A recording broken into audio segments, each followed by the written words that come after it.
Oh, shite. Hello, everybody, and welcome to the United Stand. When you press the live button and you're not even ready, well done, well done. I never normally do that. I'm a prat. I'm an absolute prat, and that's why you've got double reverb. Oh, amateur bridge. Anyway. Hello and welcome to the show this evening. We will be talking about Jules Kounde talking about a potential transfer. In fact, it sounds like he will be leaving Sevilla and he's basically admitted that. Varane talking about transfers as well as quite an interesting thing that's just come out from Sky Sports about Manchester United's 3 prime targets this summer transfer window. Also, we'll be talking about David Alaba. Erling Haaland's been speaking. What Ollie's plans should be for the summer in relation to outgoings and the youngsters. But lots to get into, and none more interestingly than that Jules Kounde thing. Is Kounde coming to Manchester United, says Marvin AM. Would you like him to, Marvin? Would you like him to? I'll get him for you. I can't afford it, and I don't have that power. I wish I did. But what power I do have is this in my hands. Is today's show is supported by Manscaped. Manscaped offers precision engineering tools for your family jewels, and they obsess over their technology developments to provide you the best tools for your grooming experience. Manscaped is trusted by over 2 million men worldwide. We've all had those close encounters when trying to make our areas below look as good as they do upstairs. And that is why the Manscaped engineering team has perfected the greatest ball trimmer ever created. This is the Lionel Messi of the ball trimming world. Just released that's not a marketing line. I've made that up. Just released the new and improved Lawnmower 3.0, so now you can shave your own most important possessions with no fear of injury. The Manscaped razors are super premium and boast a 90-minute battery life with waterproof technology, so you can trust them in the shower and even a little LED light. No, you can't not trust them in the shower. You can use them in the shower because they're waterproof, and they've got an LED light like that. Because Manscaped care about all the nuts that watch this channel, see what I did? Nuts, play on balls. They are giving you a huge 20% off plus free shipping when you use the code UNITEDSTAND, all one word, at checkout. The Manscaped razor is super easy to charge, as I've said, and it even comes with a USB charging stand, so you can show it off to everyone that uses your guest bathroom. Would you want to do that? You know, your mum and dad have come round. Can I use your toilet? Yeah. Did you see it in the bathroom? What? The Manscaped ball trimmer? No, we didn't. Well, I've got one, but, you know, you might want to show it off. Anyway, the only thing you want to show off is, well, look, 20% off. And, of course, another great thing about Manscaped is whenever a purchase is made at manscaped.com, they make a contribution to the Testicular Cancer Society to bring awareness to testicular cancer, men's health and early cancer detection, which is obviously very important as well. But, look, they are very good products. I always shout out the nasal trimmer. And the good thing about the Manscaped interactions is that I forget to do my nose. So actually doing these integrations reminds me to do my nose, which I do live on air. Very good quality products, 20% off. Thank you to Manscaped.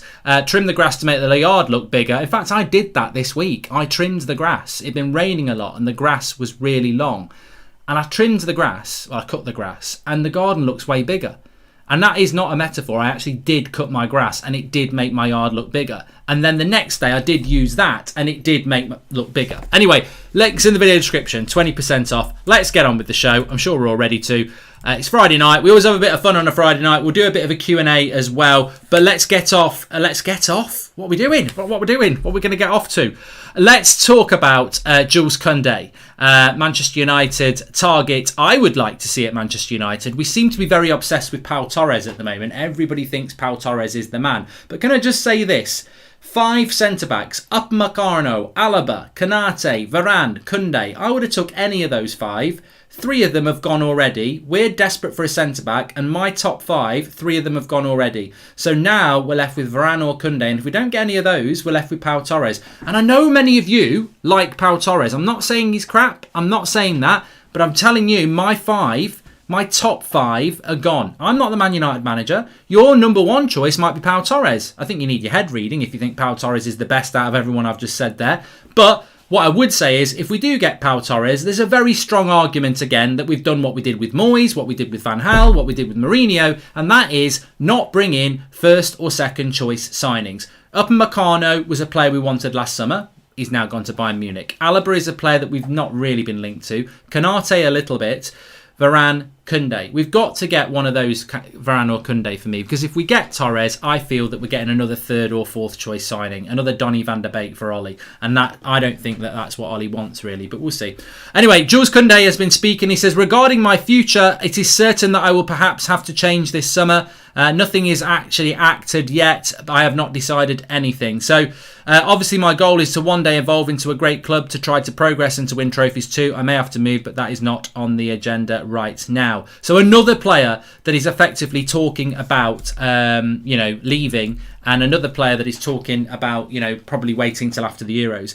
Waiting, it's raining in your grass and you had to trim the grass. Goldbridge, you dirty dog. I don't know what you're talking about, YUFC, but I'm sure it made sense to you. But look, can I just say, I did a video on this That's Football this afternoon talking about Liverpool signing Kounde, because That's Football's not United, and it's talking about general news. And what I do admire about Liverpool, and they did the same thing with Fabinho a few years ago, is that they went out and bought him and got it done very, very quickly right at the start of the window. Now, you will get people saying, well, it's a marathon, not a sprint. You can get your bit, as long as we get a good sense. I actually saw somebody on social media today saying that it doesn't matter who it is. I'm not saying it was anybody of influence. I just read it on social media. I read my timeline. I'm sure many people do. And they were basically saying that, it's a marathon, not a sprint. As long as we bring in a centre-back, a CDM and right wing by the start of the season, I'm not really that bothered. And I thought, that's a very nice, mature attitude to have. But to be honest with you, this doesn't get mentioned enough. Kounde going into Liverpool now will be much better than Kounde going into Liverpool after the Euros at the end of July, because he'll get familiarised with Liverpool. Now, people say, well, he might not be there, but there'll be integration. And what United tend to do is we go on tour and then the player comes in after tour. A brand new player doesn't go on tour with us. A brand new player is not there for the first day of training. Kounde is going to be there for the first day of training with Liverpool, because he's not in the French squad anyway. So this is really important, and it's another thing that, because United have got their heads so far up the arse of it being a business, they don't never think what's best for the manager. They don't go and get the first choice for a start, which is bad. And then secondly, they don't get them the signings in quick. They'll get the signings in on the last day of the transfer window when we've already played 3 games. Like, we're never prepared. And progression, this progression argument about, we're progressing as a team. I'm not so sure that progression is measurable as it's sold. Like, one season is another season, isn't it? One season is this, next season, are we going to be ahead of Liverpool and Chelsea? Not necessarily. So how do you measure progress? Well, we're second. We were third last year. We're second this year, so we're going to be first next year. That's not how it works. We only progressed from third to second because Liverpool and Chelsea had a shit season. If they have a good season next year, we probably revert back to being fourth. Well, that's not progress, is it? So what I'm trying to say is that United try and sell your progress. Even Ollie tries to sell your progress, but progress isn't based on season to season. Progress is based on progress in football is what you do over a season, because a season is a very finite thing. It's like that season, it's over. You start a new season on no points, and I don't think that this progress argument's right. I really don't, and I think that the best progress you can ever have as a team is and Ollie contradicts himself, because he talks about we had no pre-season, but if he doesn't get the players in for pre-season, how can we ever be ready for the start of the season? And I think this is where Liverpool have done very well, is that they get their players in early and then they get them all together for pre-season and they build that chemistry. So it's important. Me and Woody are going to make it rain. We're back, says Joel Glazer. Varane has also spoken about, effectively saying that, he doesn't want to make his mind up yet. He's got the Euros. He knows that a decision needs to be made. But at the moment, as a professional sportsman, his focus is on the Euros. We're going to see this a lot. We're going to see a lot of this with players. We're going to see players talking about leaving, but talking about the Euros. And unfortunately, that's what's happened with Kounde there. Yeah, he's basically saying, I'm going to leave, but he's also saying that, I've got to focus on the Euros first, which is what is going to happen. So Kounde definitely dropping a transfer hint. Varane definitely dropping a transfer hint. Alaba's been signed by Real Madrid today as well. Now, I don't really want to talk about Real Madrid massively because they're not a Premier League club, but Real Madrid have got Alaba. Bayern Munich have got Upamecano. Liverpool have got Kounde. I'm sorry to say this, and I hate saying this, but that is what big clubs do. Real Madrid are a big club. Bayern Munich are a big club. Liverpool are a big club. They all need centre-backs. They've all gone and got them very, very quickly, right at the start of the window. So, look, I don't expect us to sign Sancho until July. I don't expect us to resolve Pogba's future till July. I don't expect us to sign a centre-back until July. But don't come at me with, well, you know, we can afford to wait. You know, it's only just the start of the transfer window. Rivals, bigger clubs, rivals, are doing business already. Romano said Manchester United's board is going to sit down with Ole Gunnar Solskjaer after the Europa League final to discuss his targets. So basically, at the end of May, we're going to sit down and discuss our transfer targets. And yet, other clubs, supposed rivals of ours, they must have sat down and discussed their targets in January because they're already getting them in. Absolute shite from United, as per usual. And I think it's... I don't think it means we're going to have a bad summer, but I just think we're still, even if we spend the money, we're still bloody miles away from being an efficient club in relation to football. They just think this summer, as long as we spend the money, the fans will be happy. But it's not just about spending the money. It's about being efficient as a football club. Why have you not highlighted the players that you want? What if Ole Gunnar Solskjaer sits down this morning with Ed Woodward and co and says, I want a centre-back. Who do you want? Well, I wanted... guess what? I wanted Upamecano. That was 3 months too late. I did like Alaba. That's 3 months too late. And you know what? I liked Kounde, but he's just signed for Liverpool. Oh, well, we did schedule the meeting in for the end. You know, slow. But look, I'd love Kounde. I do think that we are focusing on Pau Torres a lot. But for me, I would love Kounde. I think that... look, it's all about opinion. I respect a lot of people who rate Torres. For me, Varane's the best one we can get, and I think that with Kounde, I just think that people are sleeping on Kounde. I think with Kounde, you've got a player there that has the ability to go and be one of the best centre-backs in the world. And let's not forget, Kounde's in the French squad. Upamecano's not, Konate's not, Badiashiel's not. You know, there's a lot of good French centre-backs that are not even in the Euros squad. Kounde is. Glazer's clearly appointed a director of football just for the sake of it. We've needed a centre-back, a CDM and a right-winger for years now, and we're just about to sit down and talk. Useless, says Wet Sardine. And, yo, Mark, I don't get how people can say Ollie's a great man manager when it comes to Shaw, Pogba, etc., but when it comes to the wider squad, it's not the case, says Bread. And UEFA getting rid of the away goals, yeah, I'm not too fussed about that. Not too fussed about that. I don't actually like the away goals thing. But I'm not really bothered about that. Basouma's probably going to go to Arsenal. But you've just reminded me of something I did want to say. Let me just bring you this. This is coming from Sky Sports. We're told Man United are looking to bring in 2 or 3 players during the summer transfer window, with the positions being central defensive option, a defensive-minded central midfielder, and an attacking right-sided player. I tell you what, that's classic Oasis for me. That's slide away. That is music to my ears. Absolutely fantastic. I would love that to be true. You know, I mean, it's coming from Sky Sports. You never know. From summer to summer, you never know about Sky Sports. Sometimes they're absolute shite, and then sometimes they actually do get good information. I hope they're getting good information on this, because I'll be honest with you, what I've been told is something slightly different. I've been told that Manchester United, they do want a centre-back and they do want a right winger, but the centre defensive midfielder option is a little bit more... not uncertain. So I hope that is right. I hope that we are looking at a defensive-minded central midfielder, because to me, a CDM is the most important position for United this summer, and I hope that we are going to go and do it. Who it's going to be, we'll have to wait and see. But there's a lot about this at the moment. There is a lot about this at the moment. There's a lot of different people talking about the same thing, that United want 3 or 4 players, about 150 million. I saw somebody saying today 150 million pounds on players. I mean, I'd be more than happy if that's going to happen. I mean, I know it's not enough, and in relation to how the Glazers have behaved over the last 16 years, but in relation to this summer, I think 150 million pounds, Ollie should be able to bring in, you know, the 3 players that he needs to improve us massively. So we'll see how that develops. Welcome to the Members Club, Simon, Andrew. Thank you very much for that. We are going to do a bit of a Q&A in a minute. Hearing what you said about Kounde being in the French squad gave me Fabinho and Fred vibes when we got Fred, says Roberto Rosas.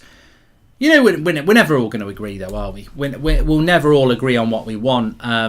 My ideal summer is, and I'll give you 2 options for each position. My ideal summer is this. I want a right winger, I want a CDM, and I want a centre back. And if we get those 3 positions and we get anything else, fine. But I want a right winger, a CDM, and I want a centre back. So my centre back options are Varane or Kounde. They're the 2, one of those 2. That deliver one of those 2, and I'll say well done. Midfield options are Declan Rice or Basuma.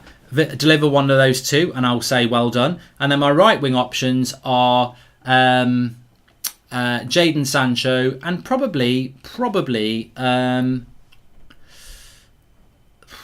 there are other options. I mean, look, somebody said Adama Traore the other day.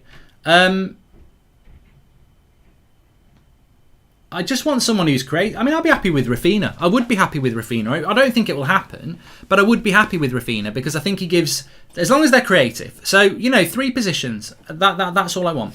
Not sure we really would have celebrated the Europa League. It meant everything for Villarreal. Having lost hopefully makes the whole club more hungry, including those people in charge of transfers, says Justin. Hearing what you have done that one. And Mark, it would be a shock at all if Joel Glazer is a no-show for the so-called fans for him. We're just a badly run business, sadly. Andy and Bruno, I think a lot of people are putting a lot of faith on this Joel Glazer attending a fan forum next week. I mean, what's he going to do? What's he going to do? Walk in and say there's half the club for the fans and there's £300 million to spend on the summer? He's not. That's never going to happen, is it? And as a minimum, that's what we should be hoping for to happen. So I don't see that. I don't see that happening. Hi Mark, hope you're doing well, mate. Thoughts on Ashley Young's potential return to Watford, says James Wilson. Be nice for him. Hi Mark, thanks for all your hard work this season and beyond. Love the content both on here and on your channel, says Daryl K. Thank you very much, Daryl. Thanks for the support. Give the squad to me. I can train. I'll do it in the voice, Sean Dyche. Give the squad to me. I can train the squad to be better at set pieces and actually score from them as well. Give me in my wood the backing. I'll tell you what, Sean Dyche should do Manscaped interviews. Manscaped sponsorship, shouldn't he? If you want to clear the wood, use Manscaped. Today, through the United Stand, 20% off using the code UNITEDSTAND. Make your wood look bigger. Trim the bush. Works much better than me, I think. Anyway, I do want to get into the Q&A, but there's a couple of other things I just want to talk about. Erling Haaland. Now, I bring this up. Because I always think it's important, as somebody who, when I say something and it's wrong, gets absolutely pelters for it, which is fine. I don't think there's enough accountability in relation to the bullshit that we get sped or fed by the media. Now, I was very frustrated at the time when Manchester Evening News, Sky Sports, Athletic and numerous others, so let's just say the general media, were telling us about 6 weeks ago that Erling Haaland is the priority for Ole Gunnar Solskjaer and that a striker is the priority for Manchester United. And I said at the time, this is total horseshit. Like, everybody I'm speaking to who I trust is saying no. And yet, a lot of people I know who have sources within the club are talking about Erling Haaland. And I said at the time, to me it sounded like just spinning a story to make, generate interest. And lo and behold, 6 weeks later, Erling Haaland is saying, I'm happy about Dortmund, the Champions League is what's important to me, and I'm committed next season. Now, people will say, well, you know what, at that point, Cavani hadn't signed his new contract, Dortmund looked like they might not get the Champions League, so, United's priority might have been Haaland 6 weeks ago. But remember what I just said a few minutes ago. United are only sitting down with Ollie at the end of the season to discuss his targets. So how could we be prioritising Erling Haaland 6 weeks ago when we didn't even know what was going to happen to us in relation to the top four, in relation to the Europa League, in relation to Cavani, in relation to what the list was? And this is where I think it's always very important when it comes to transfers to just think things through. And that's what I was doing 6 weeks ago, and I know a lot of people were as well.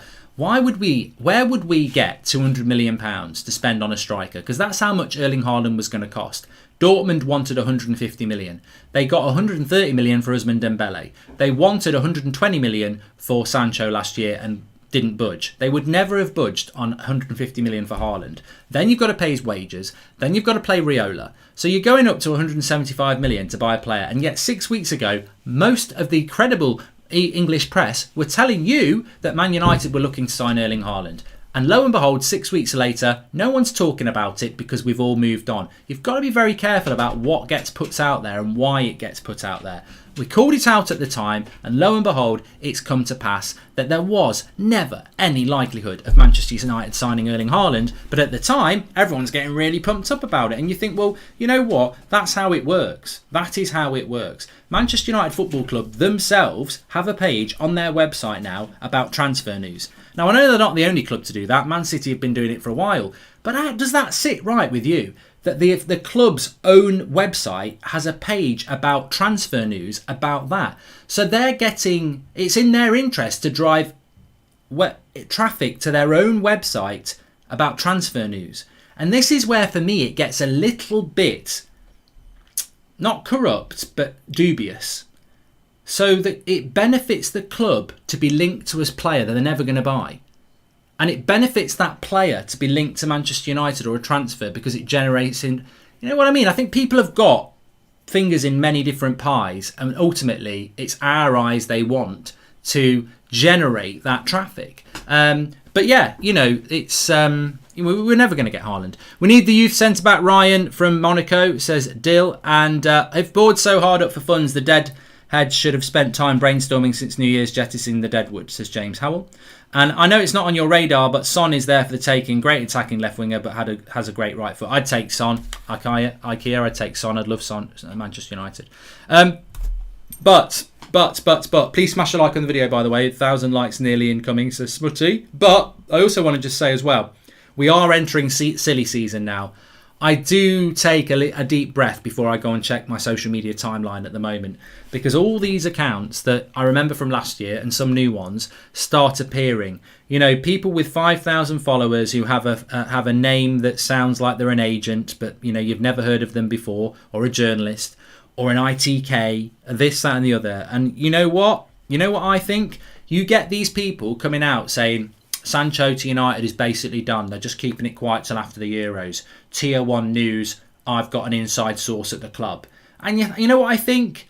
I think you're talking out your arse. You're probably a 20-year-old girl from Canada or a 49-year-old Arsenal fan from Croydon. You know, because you could be either of those things. Because why have you got an account with ITK? But also, if you do have an inside source at Manchester United about a transfer no one else has heard about, where were you in February when it was raining with your inside information injury news ahead of a game away to bloody Liverpool? You're not there then, are you? You only appear in the summer. You only appear in the transfer window with your inside information. You never appear during the season. You never tell us about any injuries or bust-ups on the training ground. You never tell us about what the team news is going to be. But as soon as the transfer window opens, here you come, spouting your shite. And why do they do that? Because they know in the summer, from May to August, they can spout a load of shit, anyone will swallow it, and they'll get a bit of growth and a bit of notoriety. But they're not there for the rest of the season. You know, they've got all these sources, but they only give them information in the summer. 2 + 2 is 4. It's a load of bollocks, that's why. Anyway, let's move on.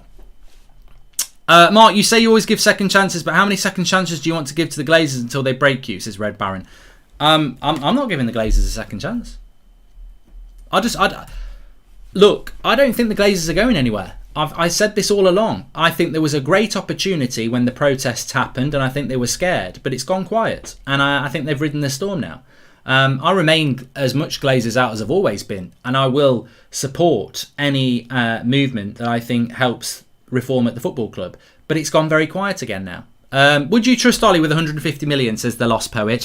What I saw in the Europa is I was always going to give him a chance, but now we will go nowhere with him. Harsh but true. I think you have to trust him with it, the Lost Poet, because we've got no choice other than to trust him with it, because he's not going anywhere before the start of the season. And if 150 million pounds is going to get spent this summer, it's Ollie who's going to spend it. Can Ollie and his coaches really improve their management coaching over the summer? We are in for a reality check if we carry on with this coaching, says Anime. And about the coaching, Ollie already done an interview about them saying, I quote, they are world class and look at every detail. Bread, I remember this. I do Ollie's press conference. So we're moving into the Q&A now, so get your questions in. I remember that. I do remember that. You're absolutely right, Bread. He said it on more than one occasion that he's got world-class coaches who spend loads and loads of time. That is a worry, isn't it? That is a worry. And I think anybody, whether you're Ollie in, Ollie out, you have to worry about that, because he has said that on numerous occasions. He's got amazing world-class coaches. He's very lucky. Ollie, you don't have world-class coaches, I'm afraid. You just don't. And that's not an opinion, it's a fact. You do not have very good coaches. The goals we concede would be getting scrutinised in League 2. You can't have 8 red shirts and then a cross comes in and a yellow shirt ends up with a one-on-one. How does that even happen? They're not hungry, they're not organised, and this has been happening all season. And we can't break teams down either. So we haven't got world-class coaches at all. Good evening, Mark. I think getting new coaches is a priority. Teams like Brighton and Fulham can play better despite having lesser players. Azrael, again, similar thing. What makes people think Joel will turn up for the fans forum? Guy never attended a Euro final, says Gary. Well, he will turn up. He will turn up for that. I think he will turn up. He will turn up for that, definitely. You can't blame Ollie for the past spending. Has everyone forgotten the situation at United, says Nick. They're all just mates on a job, just like Woodward and Co, says Marvin AM. I don't really want to turn the show into that unless people want to turn it into that. But I'm also not going to deny that I've never seen such bad coaching at Man United, and it sounds ridiculous because we're second in the league, but it makes you wonder where we could be if we actually did coach well. And people will say, well, you can't have bad coaching and then be in a Europa League final and second place. And I do agree with that. But I also say, how many games have we won this season because we've kept it tight at the back and nicked a 1-0 win or a 2-1 win or a 3-2 win? Our season has been based upon organisation, hard work, getting men behind the ball and individualism on the break. That's basically what we've done for most of the season, bar a handful of games that I really enjoyed, like PSG and Everton in the Cup and stuff like that. I don't think our coaching is anywhere near good enough. And I do think that if we had Man City's coaches, we would have won on Wednesday night. And I think if we had Liverpool's coaches, we would have won on Wednesday night. I think the lack of coaching really got exposed, unfortunately, in front of a lot of people on Wednesday night, didn't it? And as I said yesterday morning, the morning after the game, I said, if I was Ollie and he wants to keep his current coaches around him, I would be saying to those coaches, rip up your holiday plans. You're off to Brazil. You're off to the Euros. You're going to ask France if you can go and shadow them. They probably won't let you because it's a tournament. But go out there and get some bloody experience, because at the moment, all I see is an ex-youth coach from the youth setup, an ex-player who passed his badges and went straight to being an assistant manager, and Mike Phelan, who for 10 years, I think was in Australia, wasn't he, and got relegated with Hull. So are they up to date in modern techniques? I don't think they are. I think they need to go out and learn. And ultimately, I think that United make the same mistake with recruitment all the time. It's jobs for the boys. Darren Fletcher's come back. Based on what? What's Darren Fletcher done? He's retired, got his badges and comes straight to United. Carrick retires, gets his badges straight in at United as a key coach. Should Man United not be employing the world's best coaches? I think that's what we should be doing. Do you think that if we don't win a trophy next season, Ollie has to go, says John? I think trophies... I'm going to sound like Ollie now. Keep the questions coming in, by the way. We'll have a bit of a chat. I think Nicky Butt leaving was a bad thing, Bloomberg, because I think in Nicky Butt, that there actually was somebody. I mean, the thing that annoys me about... I'll come back to that question. The thing that annoys me about Nicky Butt leaving is that, Ollie talks about DNA. The owners talk about DNA. What's the DNA of Darren Fletcher and Michael Carrick? Because everything they did was 2006 on. If you want genuine DNA from United, Nicky Butt was there from the early 90s. He probably went. Nicky Butt was probably at United from the 80s as a young lad. So, that's your proper DNA. And he's left.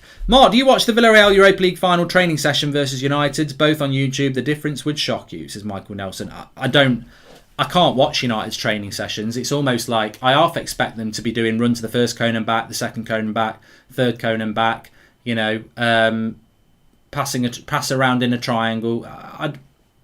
I worry about what our coaching is, because I see nothing on the pitch that makes me think that we're really working hard to, break teams down or mark our men. It's, I know we're focusing on that Europa League final and we really got exploited there. But going back to that question about will Solskjaer get sacked if he doesn't win the cup? I do think winning a cup is, and I do agree with Ollie on this, and I know it's a stick he gets beat with, but when Ollie said winning a cup can be a bit overrated, I do agree with him on that, because I actually do think that coming second in the league is more reflective of how good you are than winning the FA Cup. Because the FA Cup, you could get an easy run. You could get an easy run to the final and then you win one hard game and you win it.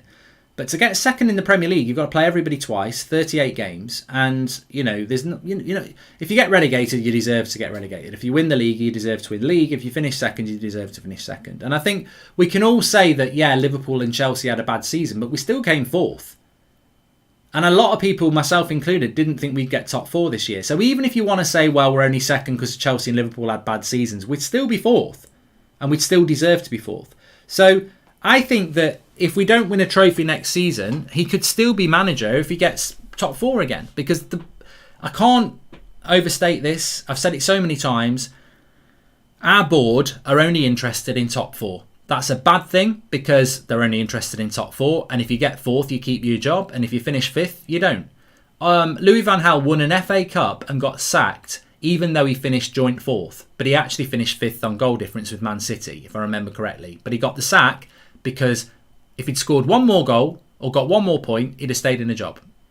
That is why the Glazers are shit, because they do not look at football. They look at the bottom line, which is what businessmen do. Now, what if Van Gaal wins an FA Cup playing great football and misses out on goal difference for getting fourth place with good football? And they sack him because he didn't get fourth place, which they would have done. Now, luckily, Van Gaal's football was crap and he did deserve to get the sack. But they only did it because he finished fifth.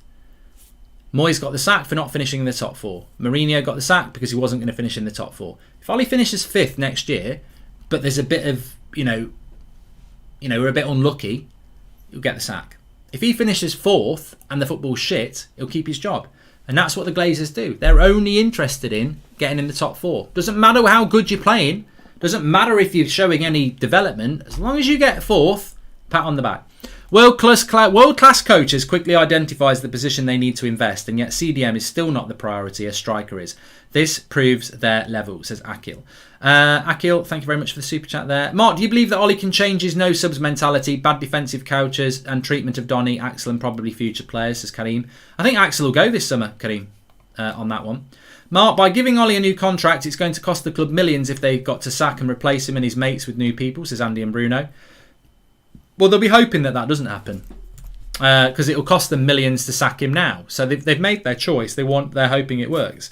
We've done that from Amanime. Do you not think that modern managers need to coach as well? Pep, Klopp, Tuchel, Zizou, all coach, not walk around laughing with his assistants, says Amanime.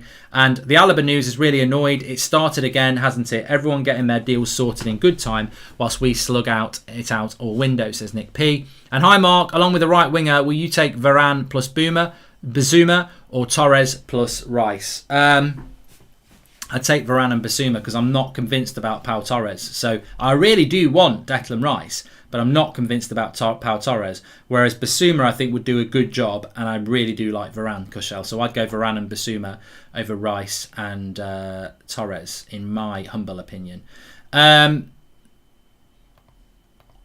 Mark, basically signing, prioritising right winger and centre back was from previous year, and this year we should have prioritised CDM and the bench. This shows our slowness in transfers. Thoughts? Amit, you're absolutely spot on. You're absolutely spot on. That's a fantastic point. Last summer we were meant to get a centre back and a CDM. The summer before it we were meant to get Bruno. What happened? We didn't get Bruno in the summer. We got him in the January. What happened? We didn't get a centre back and a CDM. We're going to hopefully get them this summer. We're always chasing our tail with this progress. And the reality is, the only reason Manchester United Football Club try to make you think about future and progress is because the future never comes. But as long as you believe there is a future and we're on the right path and in the next 3 years we'll win a title, they'll just keep hitting the reset button. Like we're nearly at the 3 years that it was going to take Ollie to win a title. And yet we're still talking about 3 years. The longer they can tell you the lie, the longer you'll keep swallowing it. And that's what it is. The progress that we're meant to be making. If they really had a 3-year plan to win a title, do you think they would not get the centre back and CDM and wait a year to get them? Because you've just eaten into a third of your 3-year plan. So this 3-year plan's a load of bollocks, really. And also, very good point as well. Jay Ling's fam says, Conte and Zidane are available. Why aren't we in the race for a top manager instead of sticking with Ollie, the PE teacher, says Jay Ling's fam. I mean, I don't agree with calling him a PE teacher. I think he's done a good job this year. I think next season it's sink or swim, isn't it?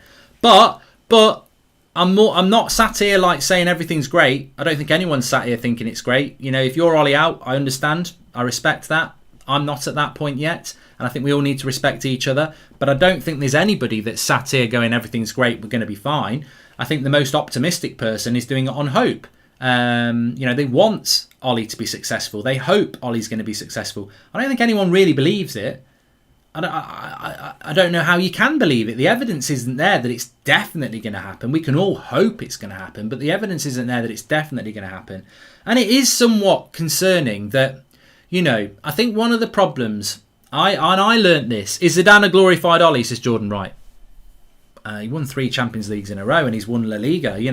I'm very intrigued, Jordan, to see where Zidane's going to go next. I do want to see where he's going to go next, but I've got a feeling Zidane's a good coach. I mean, I don't know whether he's on the level of a Pep, but I do think he's a good coach. Ollie suits the Glazers. He says nothing, suits most fans. He's a legend, suits most players. He's not a critique. We finished second because of individual moments and not Ollie. Just new player is not progress, says Barath. I mean, that's another good point as well. I mean, I've heard people say this. Ole Gunnar Solskjaer is an absolute dream for the Glazers because he protects them. He's a legend. People don't really want to criticise him, so they bite their tongue, which protects the Glazers. He's a buffer. As long as they don't sack him, he is a buffer for the Glazers. And, a lot of people think that. Ollie's selling point is his man management. His tactics coaching was exposed, and so was his man management. Couldn't get his team to turn up in a final, says Michael Nelson. And we need more decent recruitments like Liverpool. Hate to say it, but instead of going for big names like Sancho and Varane, Salah was not a big name, says Anaban. Salah was not a big name. Mane was not a big name. Fabinho was not a big name. Van Dijk cost a lot of money, but a lot of their signings were not big names. Alisson they got from Roma, didn't they? So he wasn't necessarily a big name either. It's good scouting. That's what it is. But look, let me just say this. There's a few things that concern me about Ollie, but we're into a transfer window now, so I want to talk about the transfer window and what concerns me about Ollie. Look, Harry Maguire was 30 million too much. I think he's a good centre back, and it's not his fault. But £80 million. Did Ollie have anything to do with that? I don't know. I don't know how it works like that. I don't know. If I'm a manager, do I say to Ed Woodward, I want Harry Maguire, and he says, leave it with me? And then the next thing 80 million. Or does Ed Woodward come back and say, they want 80 million, are you sure you want this one? And Ollie goes, that's the one I want. Right, we'll get it. Because if Ollie said, yeah, spend 80 million, that reflects badly on Ollie. But we needed a centre-back. I think Harry's a good player. Dan James was worth a punt at 15 million. I mean, 15 million is nothing to a Premier League club, is it, really? Wan-Bissaka was overpriced, but I think that, again, so was Harry Maguire. Bruno was the right signing at the right price. So I don't necessarily have a massive problem with his signings, although last summer he didn't get what he wanted. But I do think that Ollie's signings are open to scrutiny. I don't think everybody can sit there and go that all of his signings have been great. I don't think you can sit there and say they've all been shit. But I do think, just like last season that's just finished, next season is sink or swim. And I think this summer is sink or swim. Because what worries me about Ollie is that, his subs, his tactics, the way he sets his team up. I remember in the Van Gaal days, and not a lot of you will have been there for the Van Gaal days watching the United stand, because we were a lot smaller then, so a lot of you wouldn't have been there. But the team news used to come out, and I used to say, he's not picked Herrera again, he's picked Fellaini. And some people used to say, well, what do you know? You're not a big manager. You're not a manager. Van Gaal knows more than you. And I always say this. Football, I've met footballers and I've met managers, and it's not rocket science. A lot of it is talent in your feet and then bravado as a manager, because it's about man management. It's about when Van Gaal picks Fellaini over Herrera, I was like, that's not a United side. I know United side. I'm a Man United fan. Van Gaal's not. Herrera should be playing in that team. He embodies what United's all about. Fellaini, he ain't a United player. But Van Gaal used to go with that. So therefore, I knew more than Van Gaal about what's best for Man United. But he was the coach and he had a great career. And I think the scary thing with Ollie is that sometimes I'm looking at games and I'm going, you've set that completely wrong. That's not how United play. You shouldn't be picking that team. Those two players shouldn't be playing there. We shouldn't be playing like that. Why are we not marking like this? And you start to scrutinise things that you shouldn't have to scrutinise. I'll tell you what, people always say, oh, I'd love to have seen the United stand when Sir Alex Ferguson was around because you'd make yourself look right idiots criticising him. Look, I'll tell you for what, this channel would not be criticising Sir Alex Ferguson because I remember the Sir Alex Ferguson days, and I used to be down the pub watching United with a few pints in me, so much more loose-tongued than I would be on a United Stand show. And I very rarely used to sit there going, you don't know what he's bloody doing. What's he doing with the midfield? Why are we playing like that? You didn't. You were in awe of the man because he was so successful and he was so passionate and he was so angry and he was so, he was basically a fan. Sir Alex Ferguson was the greatest manager there's ever been, but he was also the greatest Man United fan because the camera would go to him and he'd be doing what you'd be doing in the pub when we were underperforming. He'd be going mad. He'd be shouting at the referee. You felt like he was one of you. You felt like it because he got what United was all about. We haven't had that for the last 8 years. And you end up scrutinising these managers. And I think with Ollie, what worries me a little bit is why are we always on about a bloody striker? Why are you obsessed about a striker? You've got a striker. His name's Edison Cavani. You've got a young generational talent striker. His name's Mason Greenwood. What you don't have is a midfield. What you don't have is a decent centre-back to play with Harry Maguire. And what you don't have is creativity off the width. Why would you want a striker? Would a striker... Here's the thing for you. Alex Ferguson's best trait, delegating jobs in coaching roles. Ollie, says Red Baron. IKEA Shoe says, look, Ollie was brought in because he is an entry-level manager, but fans' favourite. Man United bringing in a manager with no pedigree as a manager shows their ambition. But I'm confused that people are putting Ollie up against proven winning managers. Why?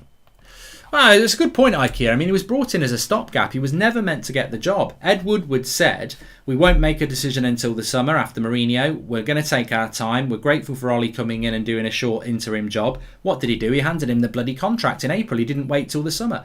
That decision... I mean, I know we're wandering off what I want to say, and I will come back to that. But that decision by Ed Woodward and the board doesn't get enough scrutiny.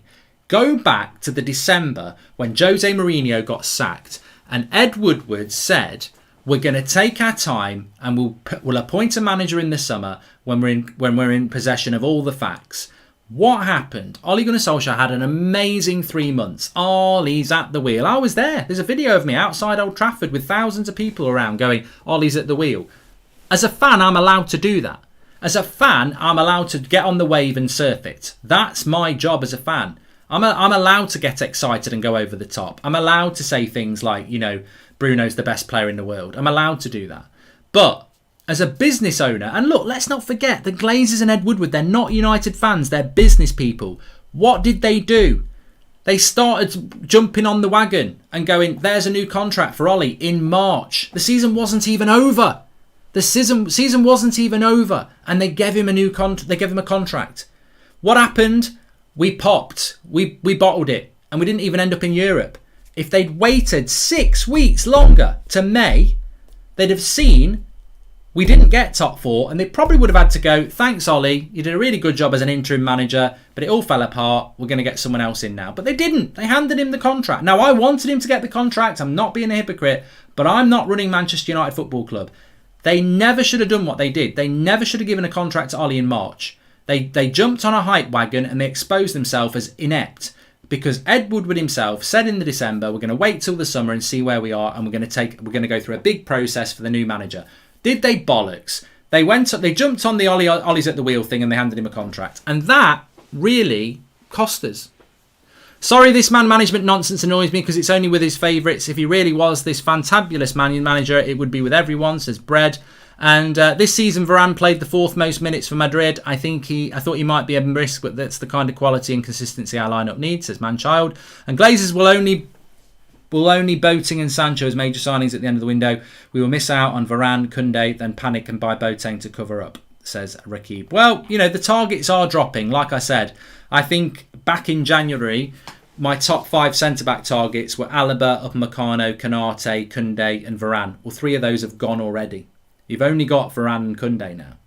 And yet Chelsea still want a centre-back. Real Madrid want a centre-back.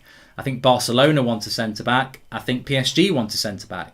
So there's 4 clubs looking at centre-backs. 5 if you include us. And there's only 2 left. But look, I just wanted to go back and close off before I take another question. We're talking about Ollie wanting a striker, and it worries me because I keep saying this. If I said, here's Harry Kane, Ollie, and he can play in the Europa League on Wednesday night, do we win that final with Harry Kane in it? Watch the game back, think about the game. Do we win that final if we've got Ronaldo up front, or Harry Kane up front, or Lewandowski up front, or Erling Haaland up front? No, we don't, because we provided absolutely zero service to our number 9. Strikers are only as good as the service you provide, and we provided no service to Cavani. I know he scored a goal, and he scored a goal because of, it just fell for him and he took it really well. And in fact, he worked world class to get back on side. But apart from that, there was nothing. So you can swap Cavani out for Erling Haaland, you can swap him out for Harry Kane, but we wouldn't have won that final. And I don't think it will make a massive difference to the team because there's no bloody service. There's no service. TJ says it depends. They might have done different passes to Cavani. Mate, any passes to our number 9 would have been nice the other night. Remember, we're up against a yellow wall. It was like a big bowl of custard. But, Tom Heaton's Instagram. Okay, let's have a look. I mean, I'm about as excited as this as a glass sandwich, but let's have a look. Tom Heaton's Instagram. Things you never thought you'd have to do. Depressing, isn't it? I'm looking at Tom Heaton's Instagram in relation to Manchester United.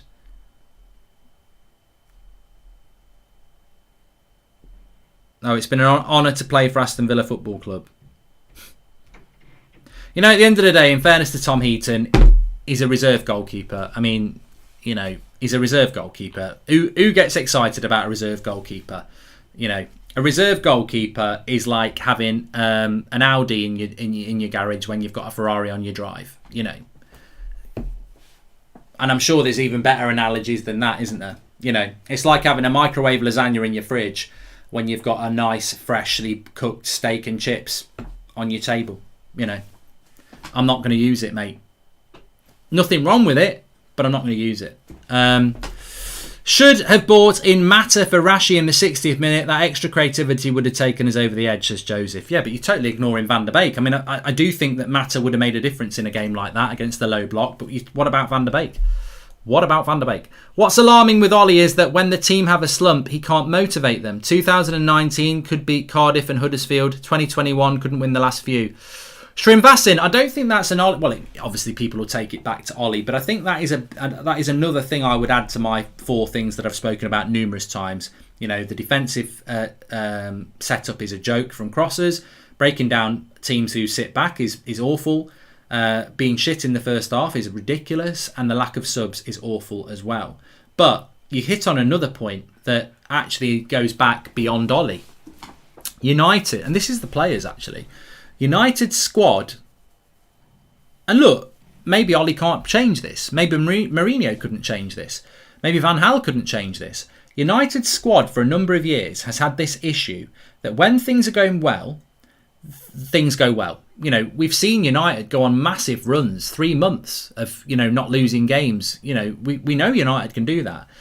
But what this United team has a problem with, and look, I can give you examples this season, PSG, Leipzig, the second games against Leipzig and PSG. We knew we needed 1 point from those games, and we got none. We bottled it. Leicester, FA Cup quarter-final. Our best chance of winning a cup, really, domestically. Bottled it. And bottled it badly. And couldn't respond to the fact that we were bottling it. Europa League, bottled it. And there are other examples this season where we just can't respond. And I've done a bit of coaching and I've played as well. And I've played with these players that when things are going well, they're the best player in the world. But when things get hard, when you get knocked down, they can't get up. They can't get up. And that is a big thing against United, is that we know when the passes are coming off and everything's going well, we're great. But when things go bad, in the big games, we're not able to get up. Because we have got up. People will be screaming, what about Southampton? We were 2-0 down at half time. Yeah, that's Southampton. That's Southampton in the league. That's West Ham in the league. That's Aston Villa in the league. What about Leicester in the FA Cup quarter-final? I didn't see a response then. What about the Europa League final? Didn't really see a response then. What about PSG when you need a point to get through into the knockout stage? Didn't see a response then. Leipzig, didn't see a response then in what was effectively a playoff to get into the next stage. In the big games, we seem to bottle it. And, that's why it took us 5 semi-finals to get to a final. We get there in the end, but I think that we have a mentality block that we're a very good team. We're a very good team. But, I don't know whether anyone likes snooker. Jimmy White was probably one of the best snooker players I've ever seen. He never won a world championship, and yet I think he got to the final at least 5 times, maybe more than that. And he's probably the best snooker player to never win a world championship. Now, I've seen people win a world. I like snooker, so I've seen people win world championship snookers. I think Graham Dott won one. Sean Murphy's won it. John Parrott won it. People have won it. Doug Mountjoy won it. Dennis Taylor's won it. There's people who've won it once, and it was just their year. They're not consistently good enough to go and win it like a Stephen Hendry or a Ronnie O'Sullivan. Are United a Jimmy White? Very good on their day, but when it comes to the final, and they should be good enough to win a final, there's a bit of a mental block there. Because I'm not saying they're not good enough. Oh my God, no. We should have won on Wednesday night against... come on, then. You want some? We should have won on Wednesday night. We were the favourites. We're bantered losers, but we were the favourites. We can't say, we never had a chance. We were the favourites to win on Wednesday night. We should have won. Jimmy White, Man United, we should have won that final. But we blew it. We bottled on the big occasion. That's something United need to look at. Really need to look at. And I would be analysing that if I was Ollie. I'd be looking at that. Bloody Peter Ebdon won it, John Keats, you're right. Bring back Big Break. It's only a game, so put up a big good fight. I'm gonna be snookering you tonight. Big Break. You can't beat a bit of Big Break. I know he said you can't beat a bit of Bully, but that's something else. Dun, dun, dun, dun, dun, dun, dun, dun, dun, dun, dun. Anyway, enough of the 80s game shows. You don't really get good game shows now, do you? I'm thinking about bringing a game show back. Going for Gold. That's already been done. Going for Goldbridge. But no, I'd love to be a game show host. I think I could bring the vibrance and personality to it. Get me on a game show to do with sport or football. Anyway, enough of that. I do think that there is a mental block with Manchester United, and I think it's been proven that, and it's not just under Ollie. I think it's been there for a while that we bottle it on the big occasion. And this team, we spoke about it a lot. It was a gateway tournament. This was to win a trophy and go to that next level. Look what happened in January. People can say, "Oh, Man City deserved to win the league." In January, we were top of the league. Said we were top of the league. When you're top of the league, and we were top of the league outright, we were top of the league in January. We weren't top of the league in May. And I know I never felt we could win the league, but we still fell off. We still missed that opportunity, didn't we? I remember back in the early 90s, they used to say that we can't hang on to a lead, joke about the team, but it's something that can change over time, says Nick P. And Mark, we will be successful with Ollie. I know I have no logic arguments on how we will be, but we will be, I believe it with all my heart. And I hope you're right, YUFC. I hope you're right. But notice the word hope.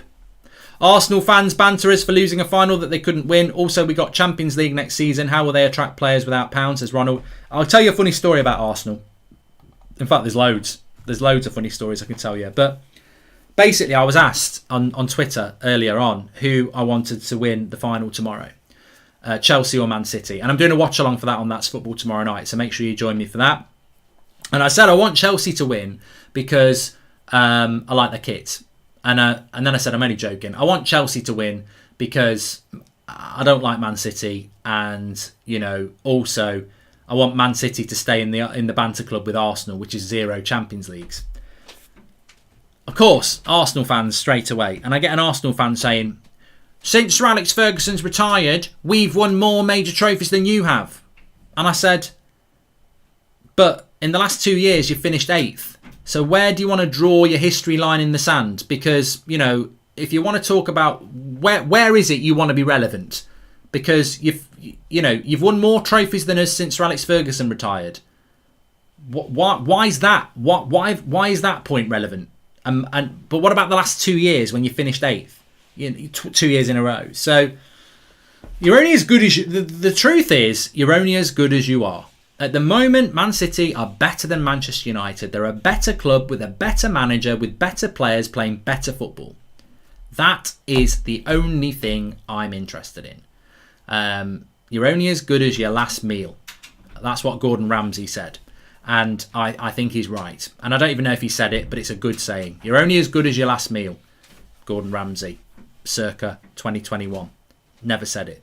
But I should say it, but I'm not a chef. So, I think that you're only as good as you are. And I think the season's over now. And I'm certainly not going to be that fan that sits there arguing over Summer that we're the second best team in the league. We are the second best team in the league. I heard somebody saying today, United aren't the second best team in the league. No way. They're no way the second best team in the league. No way are they the second best team in the league. And I'm like, but we are. No way. You're not. No. But we are. No. You're not. You're not better than Chelsea. But we are. You're not better than Liverpool. You're not. But we are. Your opinion is that we're not, but the fact is that we are. I agree with you that next season we will not be the second best team in the league, but this season we are the second best team in the league. I'm saying like Roy Keane, you're having a joke, you're having a laugh. But no, we are the second best team in the league, whether we like it or not, because you are where you are. Sheffield United are the worst team in the league. They got relegated after 38 games. Man City won the league over 38 games. Now, on their day, Chelsea are better than us. Liverpool are better than us. I accept that. But on a 38-game season, we were second in the league. Therefore, we're the second best team in the league. I don't think we are anymore. And I'm not going to be arguing it over the summer. But this is what I mean about progress. The season's over. We finished second in that competition. That competition is over. Man City are the champions. No one else should be talking about anything. City won the Premier League. It's a tournament. It's a competition. It lasts 38 games. City won it. They get the trophy. Anyone else should shut up. Second best, bollocks. I'm not interested in it. Not interested in it. I'm interested in the first game of next season. I'm interested in what we do this summer. I'm interested in where we're going to be in next year's competition. Because second place means nothing. Nothing. Looking at like it will become a decade since our last Premier League. I'd be stunned if we won it in the next 2 years. What have the Glazers done to this club? I cannot. You know what, Zed Jamie? I think that's another great point. I cannot believe if you'd said to me the day Sir Alex Ferguson retires, you won't win another Premier League for 10 years. I would have gone, oh my God, what am I going to do with myself for 10 years? I'm so used to being in a title race every year. 10 years? Are you sure? Have you added a zero on by mistake? 10 years. And it will be 10 years. The league don't lie, says Sean Turner. It doesn't, but it will be 10 years because it's 9 years. Even if we win it next year, it's 9 years because you won't get the Premier League until May 2022. That's 9 years. Well, we're not going to win the league then. We're not winning the league next year. Not unless we have a madness in the summer and a madness next year. So we're not going to win the league next year. It's unlikely we'll win it the next year. But if we did, it's still 10 years. So 10 years without a title. Unless we pull off a miracle next year. 10 years. You know what the scary thing is? 10 years without being in a title race. And don't tell me we've finished second twice. If you think we've been in a bloody title race finishing second, you're having a bloody joke. We've not been in a title race. A title race is when it's on from late March to the end of the season. We ain't been in a title race. We have not been in a title race for 10 years, 9 years, 8 years, but it will be 9 and it'll probably be 10. That's the thing for me. I actually want to win the Premier League. We all do. But I'm also not arrogant enough to think that you have got a divine right to win it every year. I think it's greedy to say, oh, United should win the Premier League every year. I think that's greed. But I don't think it's greedy to say that United should be challenging for the league every year. It's very different, isn't it? You can't win it every year, but challenging every year. We haven't challenged for 10 years. And yet people are still sat here getting excited about Sancho wearing the new shirt that they're going to go and buy. I tell you what, the Glazers must love it. They must absolutely love what they've done to this football club. Maximised profits while spending next to nothing, letting the stadium fall into repair, making all that money with the fan base just going, we should be doing better, but let's carry on. What a business model they've built at United. Bought us on debt, expanded the value of the club, rinsed it dry, spent next to nothing. What a business model. Why did it have to happen at my club, though? Why couldn't it have happened at bloody Liverpool? You're on top form today, Mark. By the way, if you fancy a laugh, Vieira is currently trending on Twitter because Arsenal fans are comparing to Xhaka, says James Little. Well, I saw something today about this. You know, you get Arsenal fans saying, "Oh, sell Xhaka for 15 million is shit," and then when somebody offers them 50 million, they want 50. You know, they're a funny breed, Arsenal fans. Although there are some fantastic Arsenal fans. I think just unfortunately some of the public ones are prats. Yeah. This is what, you know, I'll say something sensational here. This is why I've always been very, very dubious about fan cams, because, you know, I think that, you know, they are interesting, but do they really reflect fan opinion? I've been there, stood with Flex, and I've also had videos sent in by Flex, and I can't help it, and Flex has said it as well, I can't help it, but sometimes people are waiting, and it's almost as if they've been waiting all week. It's almost as if they know what they want to say before the result's even over. It's almost as if I'm going to go and lose my shit on camera because I might become the next DT, or I might become the next Ricky or something like that. And is that authentic? It's not. It's really not. I mean, I like to think that people with me don't like, you know, might not like my opinion, might not like how animated I get, but I've been doing it for 6 years and I'm very consistent. I think you can read me like a book. You know what sort of player I like. You know what sort of player I don't like. You know how I like us to play. You know sometimes we'll lose, but I'll say we're unlucky. You know sometimes I'll lose my shit even when we win because we played bad and been lucky. But I do think that, you know, I do get dubious about it. I really do. Anyway, look, Mark, why don't you like Antonio Conte? Tariq, it's a good question. I'm not going to tell you. No, there's just something about Conte I'm not sure about. I personally wouldn't take Conte over Solskjaer at this moment in time. There's something about Conte I'm not happy about, and I can't remember what it is. It might be his wig. Might be that. Never trust a man in a wig. But no, I'm joking. Wayne Rooney wears a wig. Anyway, I tell you what, somebody used to think I used to wear a wig. One of the lads who used to be on the United Stand, Martin, from years ago, we met up in Manchester for a few drinks, and he said, I always thought your hair was a wig. I was like, why? He said, because it's immaculate. Like, you know, it's the side parting, it doesn't move. And I said, that's just gel. It's gel and styling. It's not a bloody wig. I haven't got a wig, look. Anyway, watching Troops clip, Mark, it's so hilarious. Can see why they're Arsenal fans, says Terry. He's just a WWE actor, mate. Since he's gone to London, he's joined the WWE. You know, he's got more scripts than Hollyoaks. Anyway, thanks everyone. It won't like that. Thanks everyone. You see, but he can't even do banter anymore. He can't do banter. It's like it's aggressive, angry, vile shit, and this does nothing for fan content. I don't want to be like that. I like to have a laugh. I like a bit of banter.